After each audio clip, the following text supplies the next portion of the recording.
Well, a few years ago when I was collecting for a charity that supports legless children, somebody donated this bike. I guess initially I felt morally bad because it meant there was a child who couldn't use this bike and gain any joy from it.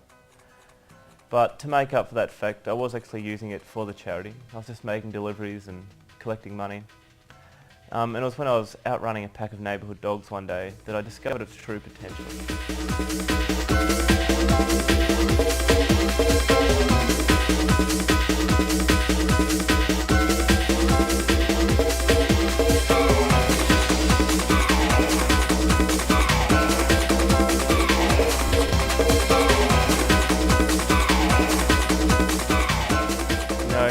There's a lot of things out there to see and a lot of people to do, but you just can't become distracted. You just have to stay focused on your passion. It's not about the money or the attention. In fact, there's no money at all. It's just for the love of the sport. At the moment they're trying to introduce track fees. I think it's just to pay for insurance, but it's just the way things are going at the moment. It makes things tough, but you just have to keep on pedaling. It's not for the attention either. I mean, the attention comes with being a professional sportsman. Although you should see the girls. Some of them are amazing. But I just have to be mature and be responsible. Imagine a sex scandal in the sport. It'd bring the sport into disrepute. I just have to stay focused and just keep on riding and do what I do best. My mum's a great source of inspiration. You wouldn't believe it. She made me go to school. She made me eat my veggies. She makes my bed. I love my mum. This one back here, that's a coach's award for football.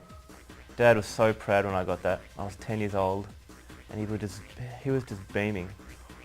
These ones behind me, these little trophies, they're for the best goal attacking the netball side, 2 years running. Mum loved that one too.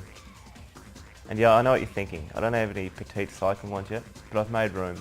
Just right behind me up here, that's for the Petite cycling medals.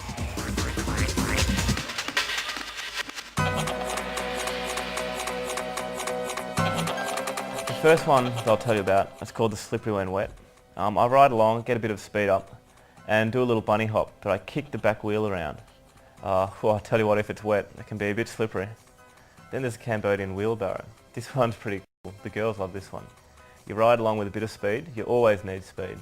You take your feet off the pedals, keep your hands on the handlebar and stand on the seat. Man, it's impressive when it works. Then there's the Hello Susan. You ride along with a bit of speed and take your hands off the handlebars. This one's intense. And you stand up, you look to the side and wave to Susan. Susan loves this trick. Then there's the Hello Susan's friends. You ride along, you take your hands off the handlebar, stand up, look to the side and you wave to Susan's friends. But you do that one if Susan isn't there. The best one and the hardest one that we've got so far is the Hello Mum. You ride along, take your hands off the handlebar, you look to the side, with two hands, you wave to Mum.